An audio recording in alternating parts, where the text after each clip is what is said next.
नमस्कार सम्पूर्णलाई। यो हो हाम्रो जीके लोकसेवा युट्युब च्यानल। हामीले नियमित रूपमा जीके का प्रश्न उत्तरहरू क्रमबद्ध रूपमा छलफल गर्दै आइरहेका छौं। आजको हाम्रो च्याप्टर छ physical socio cultural and economic geography and demography of Nepal part 3। यसभन्दा अगाडि हामीले पार्ट 1 र पार्ट 2 डिस्कस गरिसकेका छौं। यदि तपाईले हेर्नु भएको छैन भनेपछि तिनीहरूलाई पनि एकचोटी हेर्नु होला। अब हामी क्वेशन तर्फ जान्छौं।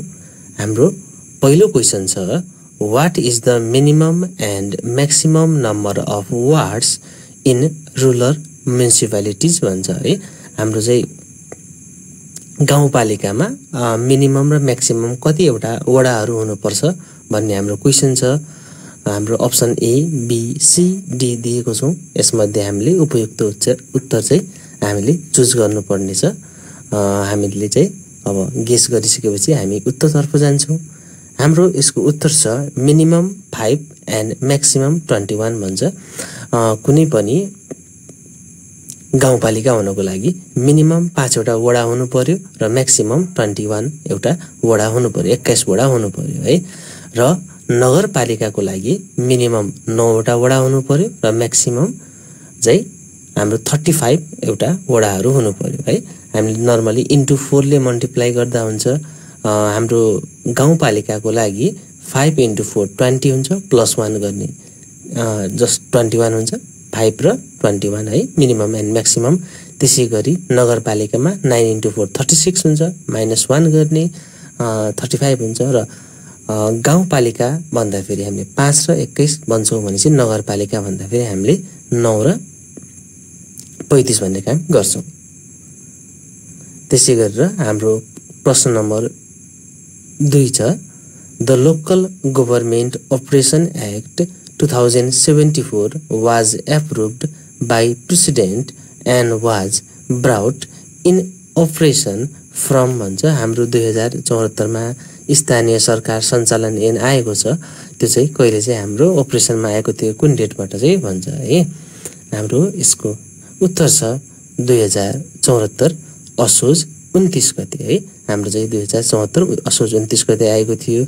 यसभन्दा पहिलो प्रश्नमा अघिल्लो पार्टमा पनि हामीले अरु डेटहरुको बारेमा छलफल गरिसकेका थियौं। संविधान दिवस दिन 2072 6 महिना 3 गते संविधान आएको दिन। यसै गरेर 753 स्थानीय तह विभाजन भएको दिन 74 5 महिना 4 गते। त्यसै गरी 77 डिस्ट्रिक्ट मा विभाजन भएको चाहिँ 2074 5 महिना 5 गते है।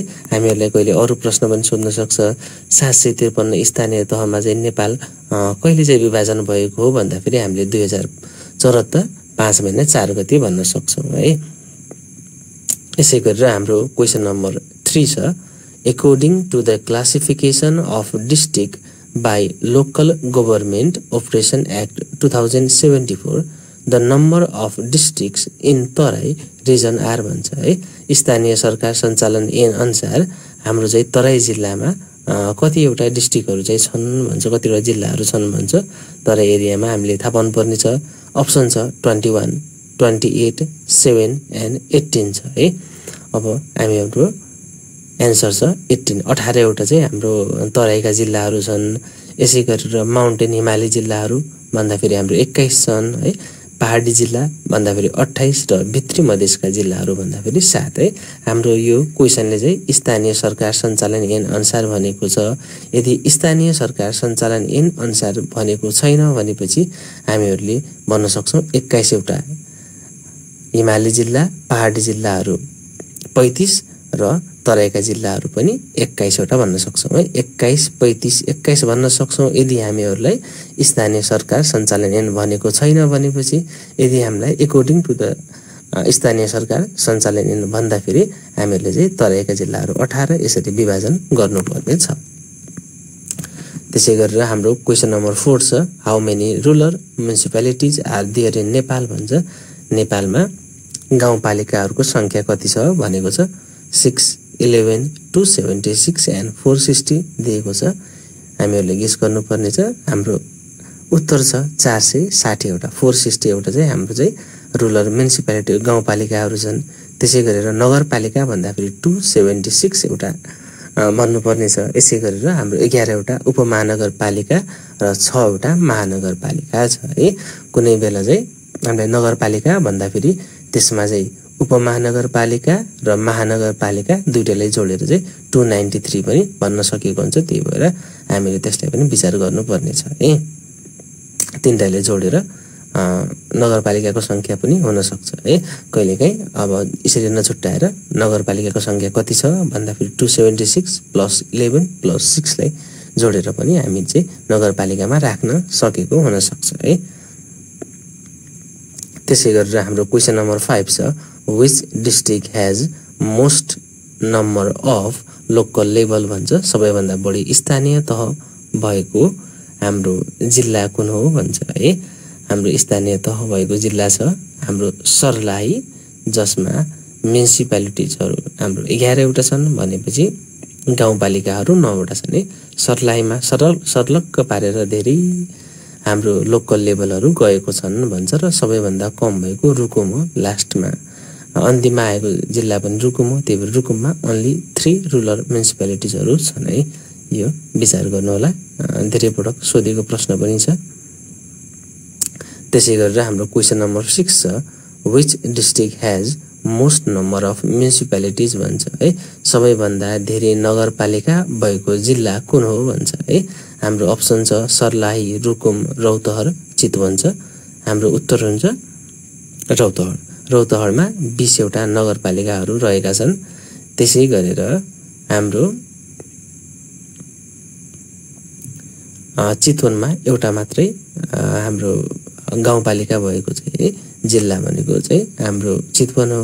यसै गरेर गाउँपालिका विहीन जिल्ला भन्दाखेरि हामी काठमाडौँ र भक्तपुरलाई भन्न सक्छौं। यसरी एउटा मात्रै गाउँपालिका भएको जिल्ला भन्नुपर्दा चाहिँ हामी चितवन भन्ने काम गर्छौं। त्यसै गरेर हाम्रो क्वेशन नम्बर 7 छ district with most number of wards भन्छ। सबैभन्दा धेरै वडा भएको जिल्ला कुन हो भन्छ। यसको एन्सर चितवन, सर्लाही, कैलाली, मुस्ताङ मध्ये हामीले सिलेक्ट गर्नुपर्ने छ। हाम्रो उत्तर छ सर्लाही, जसमा चाहिँ 200 वटा वडाहरू छन् र सबैभन्दा कम भएको मुस्ताङ, जसमा 25 वटा चाहिँ वडाहरू छन् है। त्यसै गरेर क्वेशन नम्बर 8 छ एकदमै इम्पोर्टेन्ट, एकदम विचार गरेर हेर्नु होला यसलाई। which is the smallest rural municipality in term of area भन्छ है।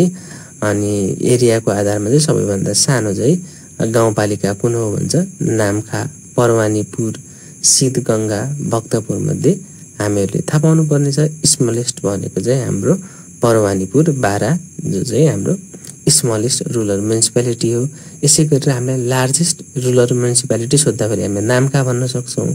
त्यसै गरेर सबैभन्दा ठूलो नगरपालिका भन्दाखेरि सिद्धगंगा है। सबैभन्दा सानो भन्दाखेरि चाहिँ हामी भक्तपुर भनेर भन्न सक्छौं। प्रत्येक अप्सनहरुलाई एकचोटी एकदमै नियालेर हेर्ने गर्नु होला। यसै गरेर क्वेशन नम्बर 9 छ which is the largest municipality in term of population भन्छ। अघिको हाम्रो एरियाको आधारमा थियो, अहिले चाहिँ पपुलेसनको आधारमा है। बैजनाथ, नारपाभूमि, काठमाडौँ र ठुलीभेरी एकदमै सजिलो प्रश्न छ। इन टर्म्स अफ पपुलेसन भन्दाखेरि हाम्रो उत्तर हुन्छ काठमाडौँ, जो चाहिँ सबैभन्दा धेरै जनसंख्या भएको नगरपालिका भन्न सक्छौं है। यसै गरेर बाँकी अप्सनलाई पनि हेर्नु होला। सबैभन्दा कम जनसंख्या भएको नगरपालिका ठुलीभेरी। यसै गरेर गाउँपालिकाहरू छन् सबैभन्दा धेरै जनसंख्या भएको गाउँपालिका बैजनाथ। यसै गरेर सबैभन्दा कम जनसंख्या भएको गाउँपालिका नारपाभूमि भनेर हामी भन्न सक्छौं। एकदमै इम्पोर्टेन्ट क्वेशन छ। क्वेशन नम्बर 8 र क्वेशन नम्बर 9 लाई फेरि रिपिट गरेर हेर्नु होला। त्यसै गरेर हाम्रो क्वेशन नम्बर 10 छ total number of backward local level भन्छ है। पिछडिएका स्थानीय तहहरू नेपालमा चाहिँ कतिवटा छन् भन्छ। हाम्रो चाहिँ पिछडिएका स्थानीय तहहरू 57 छन्, 57 छन् है। ब्याकवर्ड सोसाइटीले हामीलाई सताएको छ, त्यही भएर एन्सर पनि हाम्रो 57 हुन्छ, 57 हुन्छ है। त्यसै गरेर क्वेशन नम्बर 11 छ what is the smallest which is the smallest sub metropolitan city on area भन्छ है। सबैभन्दा सानो उपमहानगरपालिका कुन हो अकर्डिङ टु द एरिया भन्छ है, क्षेत्रफलको आधारमा। नेपालगञ्ज, घोराई, जितपुर, सिमारा र धनगढी छ। यसको उत्तर छ हाम्रो स्मलेस्ट सब मेट्रोपोलिटन सिटी भन्दाखेरि हाम्रो नेपालगञ्ज हो। यदि हामीलाई लार्जेस्ट सोध्छ इन टर्म अफ एरिया अथवा पपुलेसन कुनै पनि सोध्छ भने चाहिँ हामीले घोराई भन्न सक्छौँ। त्यसै गरेर smallest in term of population भन्दाखेरि चाहिँ हामीले जितपुर, सिमारा भन्न सक्छौँ है। विशेष गरी अप्सनलाई एकचोटि राम्रोसँग निहालेर हेर्नुहोला। प्रत्येक अप्सनहरू एकदमै धेरै इम्पोर्टेन्ट छन्। अप्सनलाई पनि हामीले डिस्क्राइब गर्ने कोसिस गरेको छौँ। साथसाथै प्रत्येक अप्सनलाई हेर्नुहोला र हाम्रो च्यानललाई लाइक सब्सक्राइब गर्नुहोला, जसले गर्दा हामीहरूलाई नयाँ भिडियो हाल्ने बेला बेला ऊर्जा मिलिरहोस्। त्यसै गरेर हाम्रो क्वेसन नम्बर 12 छ। यो सोधेको प्रश्न छ, old question. Which is the nearest mountain peak from Kathmandu भन्छ है। काठमाडौँबाट नजिकको हिमाल कुन हो भन्छ। हाम्रो अप्सन छ गौरीशङ्कर, जुगल, माउन्ट एभरेस्ट, कञ्चनजङ्घा छ। अब हाम्रो एकदमै सजिलो उत्तर पनि छ हाम्रो जुगल हिमाल है। काठमाडौँबाट एकदमै नजिकको हिमाल भनेको जुगल हिमाल भन्छ। गौरीशङ्कर भनेको नेपालको प्रमाणिक समय तोकिएको हिमाल। माउन्ट एभरेस्ट सबैभन्दा अग्लो हिमाल र कञ्चनजङ्घा त्यसपछिको अग्लो हिमाल, जुन कञ्चनजङ्घा ताप्लेजुङ जिल्लामा अवस्थित छ।